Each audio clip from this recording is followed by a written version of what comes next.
Cristo es mi dulce Salvador, mi bien, mi paz, mi luz. Móstrame su infinito amor, muriendo en cruenta cruz. Cuando estoy triste encuentro en él consolador y amigo fiel.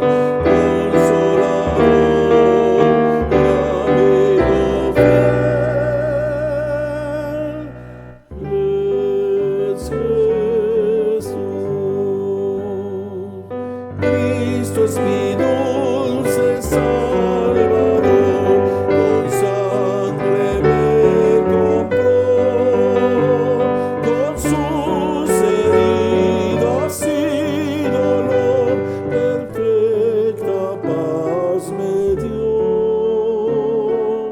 Dicha inmortal allá tendré, con Cristo siempre reinaré.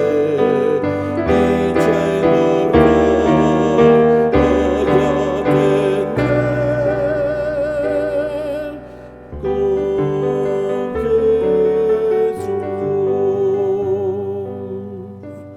Cristo es mi dulce Salvador, mi eterno Redentor. Oh, nunca yo podré pagar la deuda de su amor. Le seguiré pues en la luz, no temeré llevar su cruz, no temeré llevar la cruz de Jesús. Cristo es mi dulce Salvador, por él salvado soy. La roca de la eternidad, en quien seguro estoy. Gloria inmortal allá tendré, con Cristo siempre reinaré. Gloria inmortal allá tendré, con Jesús.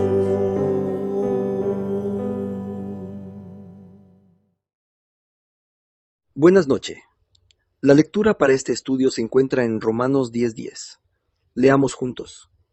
Porque con el corazón se cree para ser justificado, pero con la boca se confiesa para ser salvo.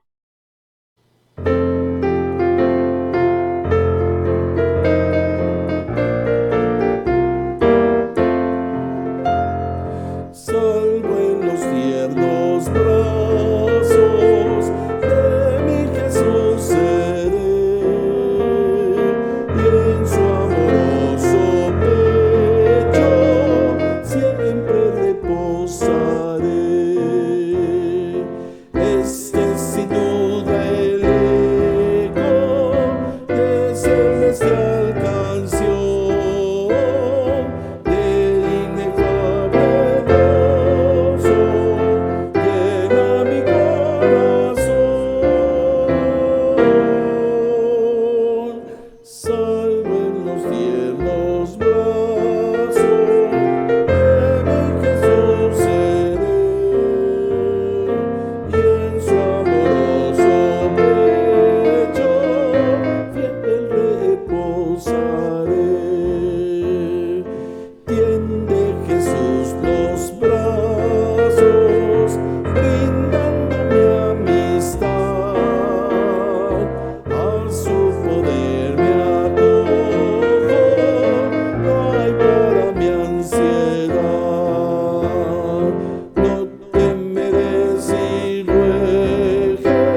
en las manos del Señor y poder entonces desarrollarlo.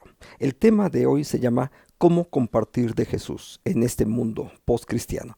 Y la temática que hoy nos corresponde es acerca de que Jesús salva.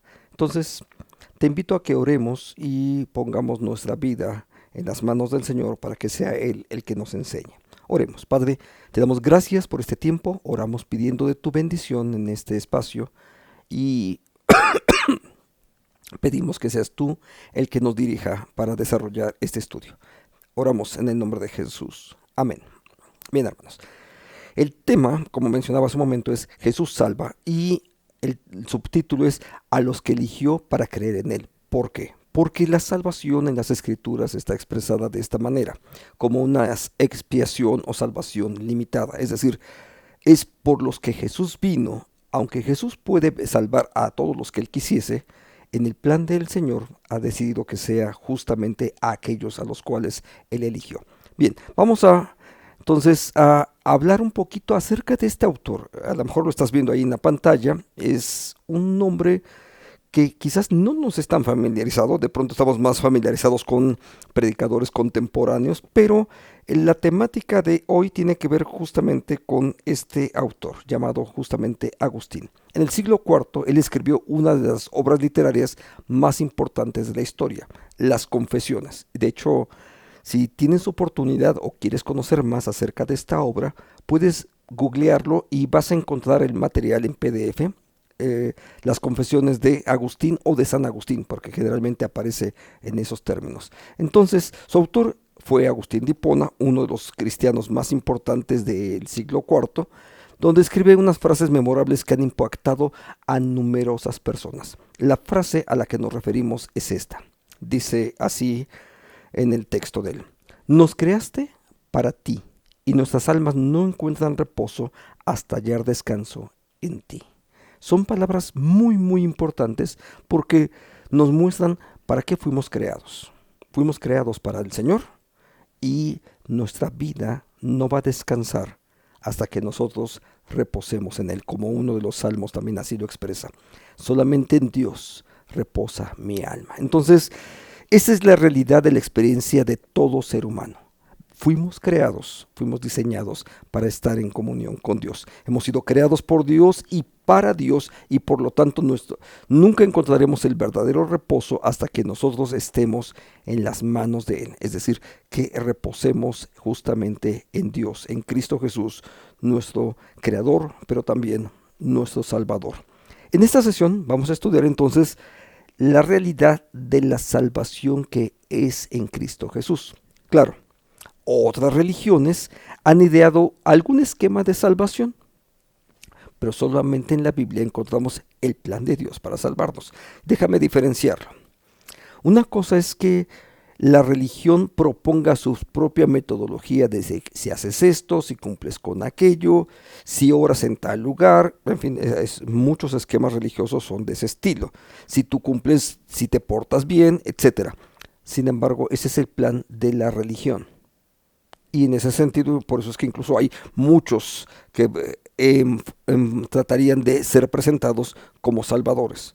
Por el otro lado, solamente en la Biblia tenemos el plan de Dios para nuestra propia salvación. Y esa es la diferencia. Así es que en verdad vivimos en un mundo que cada vez se opone más a Dios. Y de hecho, muchas personas en nuestra sociedad no creen que ni siquiera haya necesidad de salvarse. Porque no solamente no creen en Dios, sino no tienen necesidad de creer como ¿por qué habría de salvarme de qué si no hay manera de poder hacerlo? Entonces esto sigue estando ahí presente. Ahora, al final nuestras almas realmente claman por aquel que nos ha creado y ha provisto salvación para su Hijo. ¿Sabes?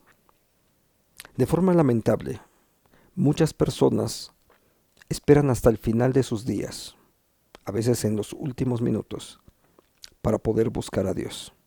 Han tenido toda una oportunidad, han tenido años de vida que el Señor les ha concedido, y sin embargo, en muchas ocasiones, es hasta el último momento, cuando la enfermedad ya está muy grave, cuando han cruzado por... entonces voltean y buscan a Dios. Yo sé que Dios tiene misericordia del que tiene misericordia, y no importa si fue en el último minuto de vida. Sin embargo, la verdad es que también pierden una serie de bendiciones que podrían haber estado experimentando algunos de ellos. Pero vayamos a la Biblia. Hechos 2, 22 al 24, y esta será nuestra primera lectura. Ve lo que dice el apóstol Pedro en esta ocasión predicando. Podríamos decir que es incluso la primera predicación cristiana de la historia. Pueblo de Israel, escucha. Dios públicamente aprobó a Jesús de Nazaret al hacer milagros poderosos, maravillas y señales por medio de él, como ustedes bien saben. Pero Dios sabía lo que iba a suceder, y su plan predeterminado se llevó a cabo cuando Jesús fue traicionado con la ayuda de gentiles sin ley. Ustedes lo clavaron en la cruz y lo mataron. Pero Dios lo liberó de los terrores de la muerte y lo volvió a la vida, pues la muerte no pudo retenerlo bajo su dominio. El plan de Dios también contemplaba esto. No hay cosas que ocurran en nuestro mundo y que van a tomar por sorpresa a Dios. Él es omnisciente. Ahora, debemos de reconocer esto porque, por ejemplo, yo soy una persona que por las mañanas, después del devocional, hago un plan mental de lo que voy a hacer en el día. De hecho, es algo que acostumbro a hacer cada mañana. Despierto, busco en mi celular, busco la Biblia, abro la aplicación, empiezo a leer, empiezo a preparar los materiales, a tener una noción de ello. Y después de que ya elaboré el material devocional y lo envié, entonces ahora sí empiezo a ver qué es lo que me corresponde hacer en ese día. Entonces, como que hago un plan mental acerca de lo que va a ocurrir, de lo que quiero hacer. Y eso me permite de alguna manera ser más eficiente en lo que hago, pues le puedo dedicar el tiempo necesario para hacer las cosas. Pero la verdad es que no siempre sale eso como uno lo planea. Ocurre de pronto una llamada telefónica, alguien necesita conversar, puede suceder alguna situación que requiere atención en la casa, y bueno, eso también suele ocurrir. Entonces, como que no es nada más lo que yo tengo en mi plan para desarrollar, sino debo de aprender también que hay otras cosas. Ahora, una buena noticia, mientras que mis planes de pronto pueden ser hasta frustrados y corro para tratar de solventar algunas cosas, la buena noticia, es decir, el Evangelio, es que a Dios las cosas no se le salen de control. Sus planes no pueden ser frustrados. Lo que Él decidió hacer, eso el Señor va a hacer. Entonces, fíjate lo que dice este texto de Isaías 46:10. Solo yo puedo predecir el futuro antes que suceda. Todos mis planes se cumplirán porque yo hago todo lo que deseo. Esa es algo fabuloso de parte de Dios, porque a Dios siempre le va a salir bien cada una de las cosas que Él ha planeado. Insisto, no hay cosas que puedan ocurrir en este mundo y que de pronto tomaron por sorpresa, Dios estaba mal parado. No, no es eso. Ahora, en este pasaje que acabamos de leer en Hechos capítulo 2, aprendemos que Jesús cumplió perfectamente el plan de Dios para la salvación de la humanidad. Jesús demostró ser primero el Hijo de Dios, versículo 22, y lo hizo a través de maravillas, señales, prodigios. Podríamos usar la palabra milagros también aquí, que dependiendo de las versiones de la Biblia que estemos utilizando. Por ejemplo, el Evangelio de Juan prefiere definirlas como señales. A través de ello, Jesús mostró que Él era el que decía ser. ¿Quién? El Hijo de Dios. Entonces, no había razón por la cual dudar acerca de ello. Entonces, una versión de la Biblia traduce así, con pruebas indubitables. Sí, Dios así lo hizo también de esa forma. Ahora, los evangelios registran más de 30 milagros de Jesús en los cuales Él dio evidencia de su poder y autoridad sobre las enfermedades, los demonios y sobre la muerte misma. Seguramente recuerdas algunos de esos. Personas que fueron sanadas de sus piernas, que volvieron a caminar, otros que estaban enfermos, una mujer que tenía flujo, etcétera, pero también algunas personas como Lázaro, aquella niña enferma, la hija del centurión de Jairo, y que cada uno de ellos son vueltos a la vida. Incluso Jesús, con el poder que él mismo tiene, él regresa a la vida. Entonces, cada uno de estos son evidencia y testimonio que avalan que Jesús es el Cristo, el Mesías, el Hijo del Dios viviente. Ahora, los cristianos, en ese sentido, adoramos a Jesús como el Hijo de Dios. Dios mismo hecho carne. Juan capítulo 1, puedes ver con mayor énfasis esto que estoy afirmando. Jesús murió entonces, versículo 23, en la predicación de Pedro, Jesús murió conforme al plan de Dios. Nada se sale del control de Dios. ¿Sí? Hay responsabilidades acerca de los que lo entregaron, de los que lo crucificaron, sí. Pero el plan de Dios seguía en marcha. Una cosa es que ellos sean moralmente responsables y otra cosa es que el plan de Dios pudiese frustrar, lo cual obviamente no habría de ocurrir. La muerte de Cristo no fue algo que toma a Dios por sorpresa. Más bien, Jesús fue entregado, dice la Biblia, de acuerdo por el determinado consejo y anticipado conocimiento de Dios. Es decir, el plan eterno de la redención estaba en marcha. Fue ejecutado en un momento específico de la historia, pero eso tenía que ver justamente con el plan redentivo de Dios. Jesús habría de morir para poder cubrir nuestros pecados. Esta verdad debe entonces traer una gran tranquilidad a nuestro corazón, porque dirige nuestra mirada al hecho de que Dios convirtió incluso algo malo, Dios es capaz de hacer eso, como la muerte de Jesús inocente, perfecto, lo convierte en algo bueno, como el medio entonces para poder salvar al mundo. Pero no todo el mundo, sino aquellos que habrían de creer. Entonces, aunque fueron los pecadores los que prendieron y crucificaron a Jesucristo, todo obedecía a un plan diseñado por el Señor. Dios, en su plan perfecto, el plan de la salvación, antes de haberse creado el mundo, el Señor ya lo había planeado. Entonces, Jesucristo muere en la cruz y fue sepultado conforme a las Escrituras. Incluso repiten constantemente en el libro de los Hechos y de los Evangelios. Pero también resucitó al tercer día y lo levantó entre los muertos con gran poder y con gran gloria. Esta es la evidencia entonces más contundente de que Él es el Mesías. ¿Por qué? Porque no vino alguien a levantarlo de entre los muertos, como podría haber sido el caso de Lázaro. ¿Recuerdas? Hace un momento lo mencioné. Como podría haber sido la hija de Jairo. No. Es Dios en el poder de su Espíritu quien vuelve nuevamente a la vida. La muerte no pudo detenerlo. Entonces, él mismo profetizó su propia muerte, así como su resurrección, y lo vas a encontrar en los Evangelios, Mateo 17, 20 y Marcos capítulo 8, etc. Hay más de una ocasión donde esto se está diciendo. Por medio de la obra de Jesucristo y por su obediencia perfecta en la vida y en la muerte, entonces podemos... Ojo, no es por nuestra obediencia, es la obediencia de Jesucristo.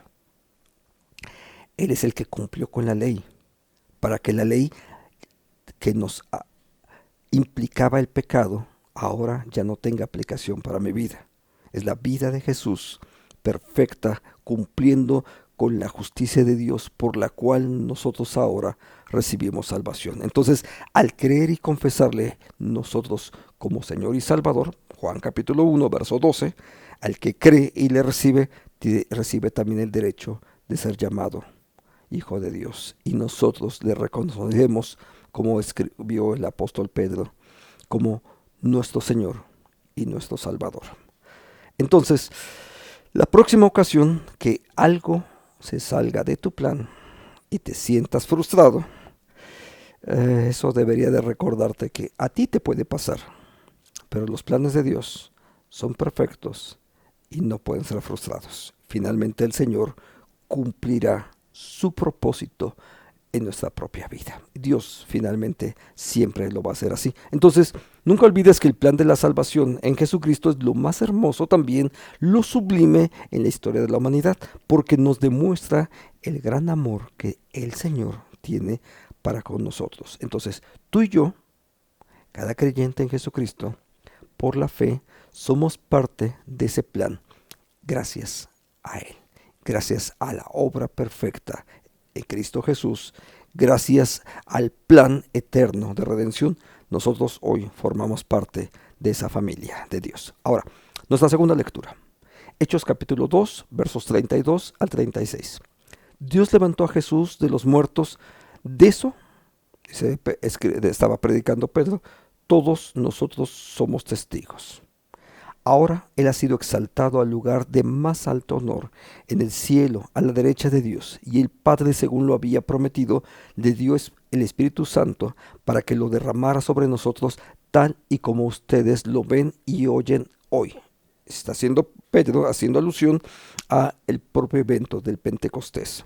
Ahora, pues David nunca ascendió al cielo, sin embargo, dijo David, profetizando, déjame agregar esa frase hoy, el Señor dijo a mi Señor, siéntate en el lugar de honor a mi derecha, hasta que humille a tus enemigos y los ponga por debajo de tus pies. Por lo tanto, que todo en Israel sepa sin lugar a dudas que a este Jesús, a quien ustedes crucificaron, Dios lo ha hecho tanto Señor como Mesías, Señor y Cristo. Es Él, el Salvador. Sí, porque Dios así lo ha establecido. Entonces, en este pasaje el apóstol Pedro está proclamando que tanto él como los apóstoles y otros creyentes habían sido testigos de la resurrección de Jesús, pero no eran pocos. Realmente no estás hablando de tres gentes que se pusieron de acuerdo. En este pasaje aprendemos entonces diversas verdades que son transformadoras. Número 1.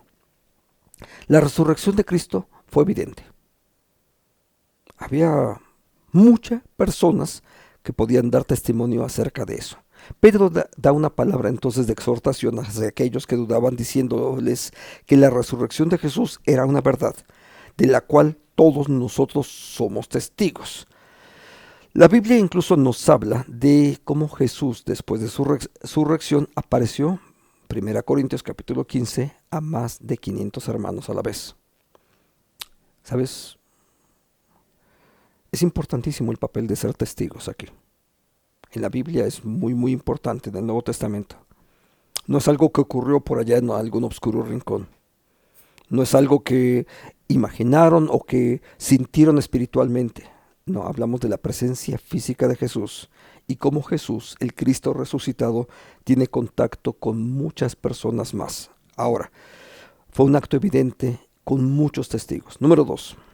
La promesa de Cristo también fue cumplida, versículo 33, porque Él había dicho que eso habría de ocurrir. Jesucristo no solo resucitó, sino que también ascendió al cielo, exaltado a la diestra de Dios. Jesús incluso había dicho eso. Lo puede uno leer los evangelios y dándole instrucciones a María, vayan a aquel lugar donde yo les había dicho, y entonces ellos tienen que ir hacia allá para poder encontrarse con Jesús. Y a eso se refiere entonces el poder de Él.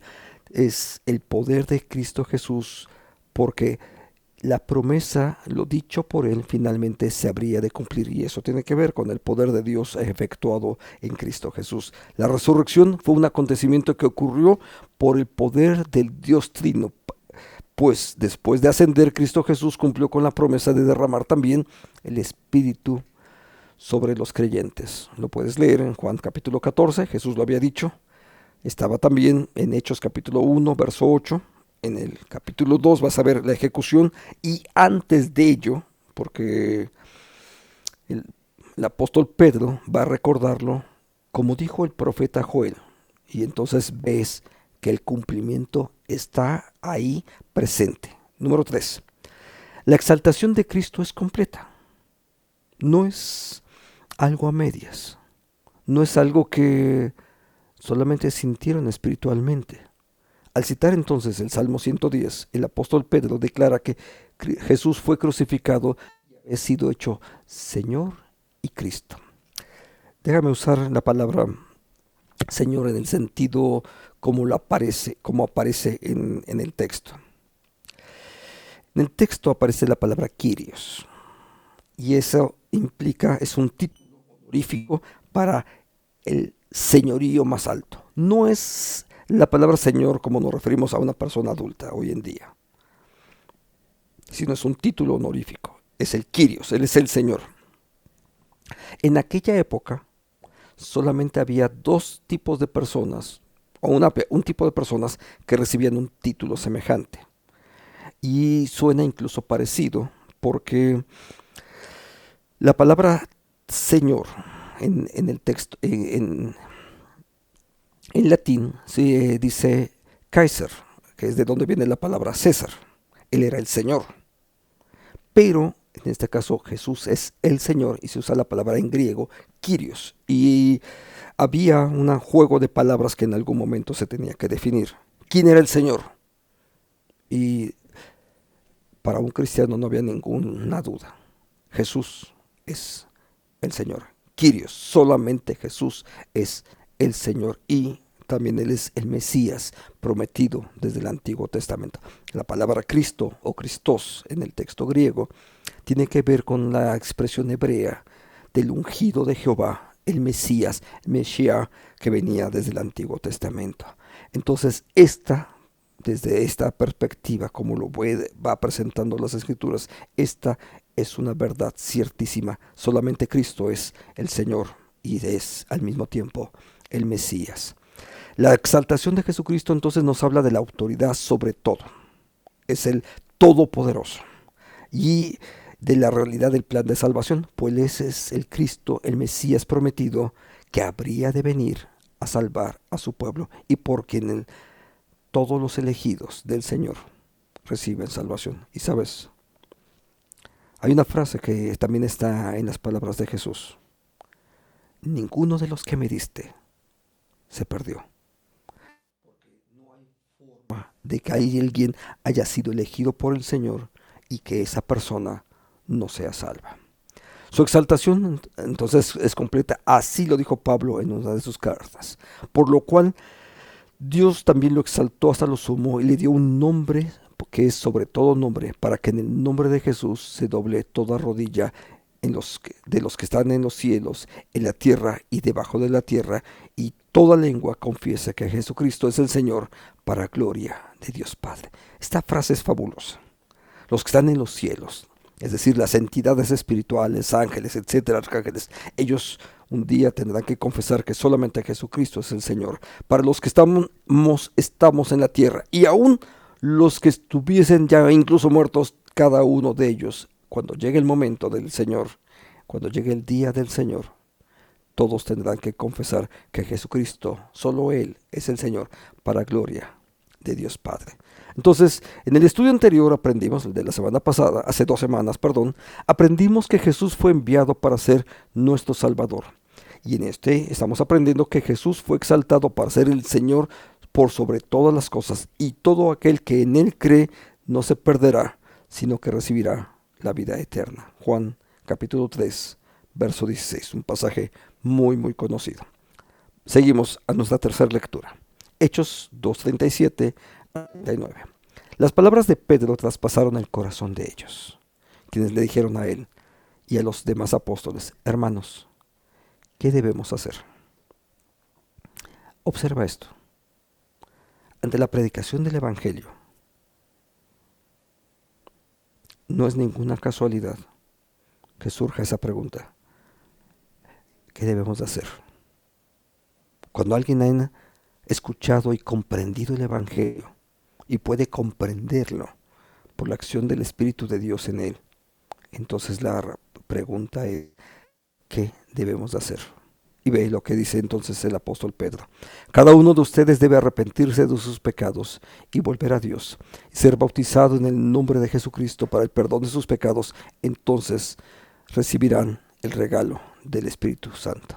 Esta promesa es para ustedes, para sus hijos e incluso para los gentiles, es decir, para todos los que han sido llamados por el Señor nuestro Dios. ¿Para quiénes? Observa esa parte final: para todos los que han sido llamados.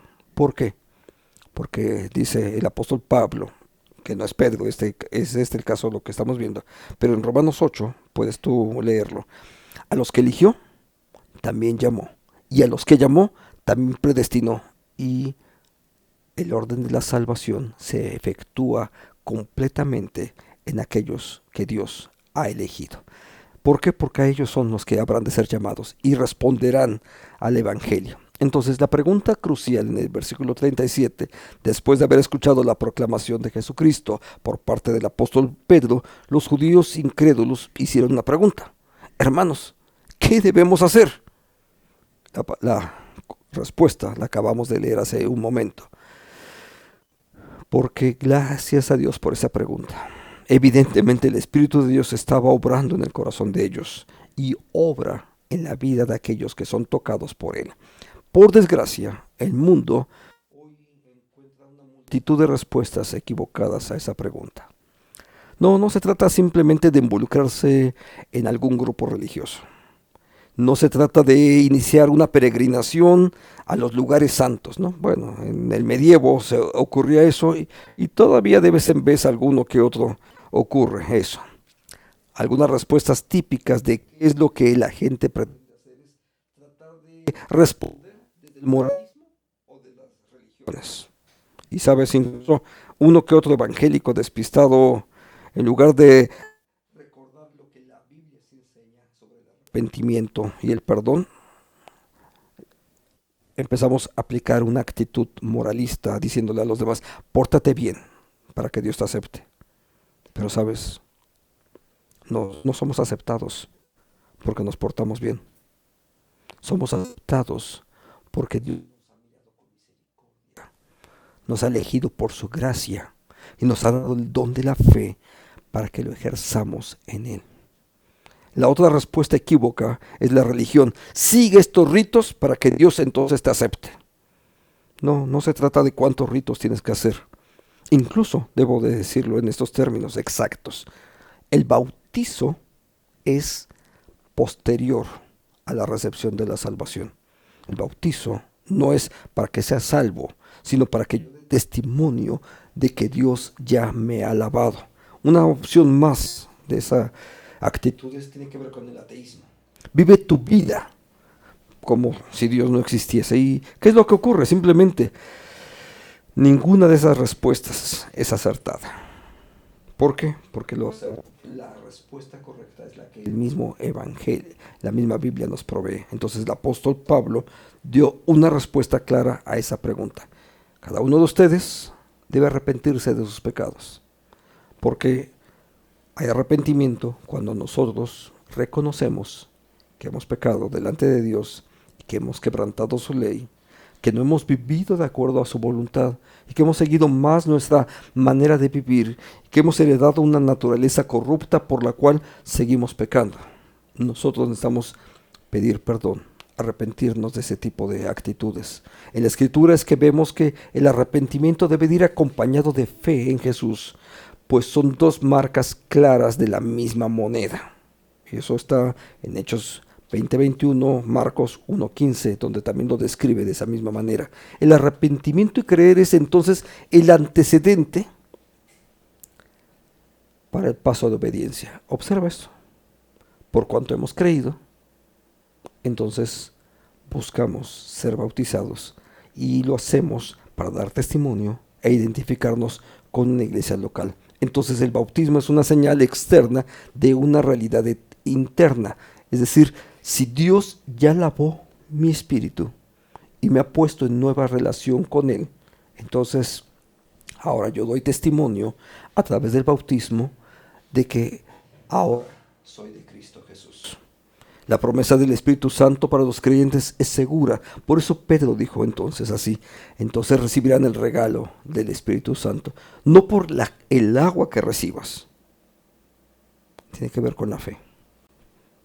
Pero la fe es un don que recibimos de parte de Dios. Efesios capítulo 2, verso 8. Es un don que recibimos de Dios para que nosotros lo ejerzamos en el nombre de Cristo. Y cuando lo hacemos confesándolo como Señor y Salvador nuestro, entonces la presencia del Espíritu de Dios empieza a guiar nuestras vidas. Todos aquellos que creen en Jesús, sin importar dónde estén, reciben salvación y el don del Espíritu por medio del cual Dios los llama a ellos. El creyente ha sido sellado también entonces por la presencia del Espíritu de Dios. Y es la presencia del Espíritu de Dios hablando a nuestro espíritu, por lo cual nosotros comprendemos, nos da testimonio a nosotros mismos. Su espíritu da testimonio a nuestro espíritu de que somos hijos de Dios. Y entonces tenemos la garantía de que somos así, hijos de Él. No por lo que hicimos, sino por lo que Cristo hizo a favor de nosotros. Y cuando hemos creído en Él, entonces nosotros recibimos salvación. Por eso se puede decir que si has creído en Jesucristo, puedes vivir con toda confianza, sabiendo que Dios cumplirá en ti cada una de las promesas que Él le ha dado a su pueblo, porque Dios así lo va a hacer. La pregunta entonces sobre el cómo ser salvo es la más importante de todas. Por lo tanto, parte de la responsabilidad que nosotros tenemos es proclamar el Evangelio de la gracia por medio del arrepentimiento y fe en Jesucristo para perdón de los pecados, y entonces vivir una vida de confianza en las promesas del Señor, sabiendo que lo que Él ha dicho, finalmente eso va a ocurrir en nuestras vidas. 3 consejos para que puedas afianzar esta verdad de la que hemos hablado, de que Jesús es el Salvador. Número 1. Medita en la preciosa verdad de que Jesús salva a los que creen en Él, sin importar su lengua, su nación, su sexo. No importa en dónde estén. El Espíritu de Dios no tiene ninguna limitante acerca de ello. Si me permites decirlo así, ¿podría tener hasta alguna limitante intelectual? Sí, pero puede creer en Jesucristo.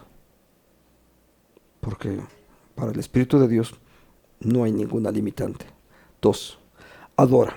Adora a Dios por haber enviado a Jesucristo para ser nuestro Salvador.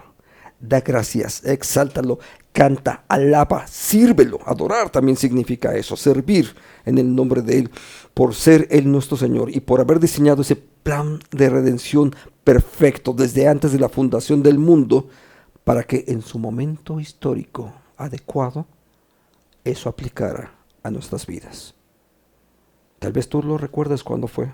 Quizás eres creyente y me estás escuchando y sabes cuándo es que Dios te hizo entender que tú eras su hijo. Para mí fue hace ya muchos años, el 27 de enero de 1985, un domingo por la mañana, estando asistiendo a un templo. Ahí Dios me hizo comprender que yo era hijo suyo. Número 3.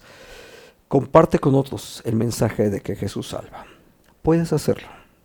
Mira, hoy está incluso iniciando una época bien importante en el calendario cristiano. Es el inicio de la Cuaresma, estos 40 días previos a el periodo que normalmente llamamos la Pascua de Resurrección o la Semana Santa, el nombre con el que estés más familiarizado. Este es un tiempo importante para compartir el Evangelio. Prepárate, comparte, usa tus redes sociales. Si no puedes elaborar contenidos propios, mira, en este canal constantemente subimos materiales. Copia y pega, compártelo con tus amigos. Dios puede usar. A veces dice, pero es que este tema hablaba de otra cosa. Mira, Dios es capaz de usar cualquier cosa. Cuando es su palabra, es el Espíritu de Dios el que habla, no las personas que estamos ahí. Úsalo, que Dios use tu vida para compartir el mensaje a otros. Por ejemplo, puedes crear un playlist de adoración con música que te recuerde la salvación tan grande que hay en Cristo Jesús. Tenemos un canal incluso donde están muchos himnos. Selecciona los que tú quieras, los que más te gusten, los que más hablen a tu vida. Crea una lista y mándasela a uno de tus amigos, a tu familia. Seguramente Dios puede usar un canto, un himno, para poder traer bendición a nuestra vida. Incluso el himno que vamos a escuchar en unos momentos puede ser parte de esos que tú puedes compartir con alguien más. Escúchalo.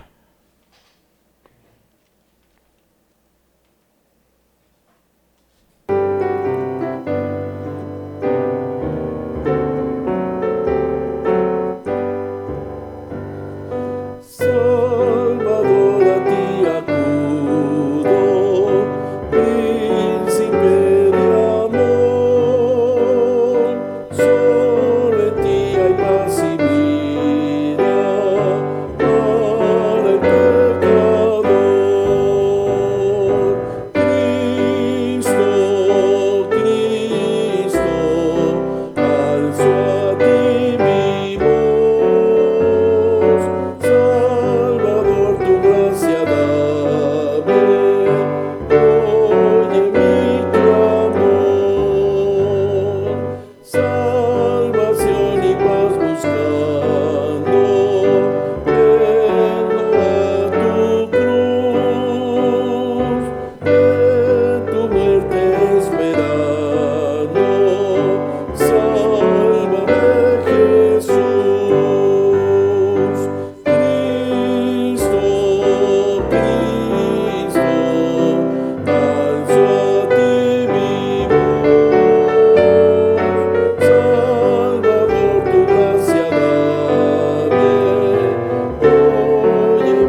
gracias, mis hermanos. Cristo es nuestro Salvador.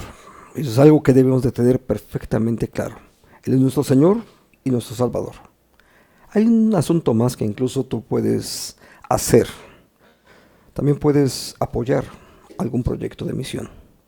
Puedes apoyar a un misionero, ya sea misioneros que compartan el Evangelio. Seguramente en la iglesia donde tú estás hay hermanos que comparten en otros lugares. Puedes apoyar tal vez hasta incluso a un canal como este para que podamos seguir produciendo contenidos para compartir a otros. Hay más formas de cómo podemos hacerlo. Entonces, nuestro Dios mediante, nuestro próximo tema se llama Jesús mostrado. Y es decir, hablamos de compartir a Jesús con otros poniéndonos a través de ellos en su lugar. Déjame darte un tip. Tiene que ver esto, por supuesto, con el propio servicio y cómo Dios puede usar nuestra vida para poder compartirlo. Por esto, a veces pensamos que no somos evangelistas. Bueno, tal vez no seas evangelista, pero hay más formas de compartir el evangelio. No solamente es cuando predicas de persona en persona. Puedes hacerlo compartiendo materiales, poniendo versículos que hablan de la Biblia, compartiendo las cosas que incluso otros hermanos nuestros también hacen. Pero otra forma tiene que ver con el servicio, ¿sabes? Porque finalmente Dios a todos nos llamó a que compartiéramos el Evangelio. Otros incluso lo hacen hospedando, a través del servicio, a través del ejercicio de la misericordia. Hay más de una manera de cómo hacerlo. La próxima semana, si Dios nos da gracia, veamos cómo compartir a Jesús con otros, poniéndonos nosotros en su lugar. Oremos y que sea nuestro Dios glorificado. Padre, bendecimos tu nombre. Gracias por tu presencia. Gracias porque estamos en este tiempo aquí. Y oramos, Señor y Dios nuestro, para que tu nombre sea glorificado.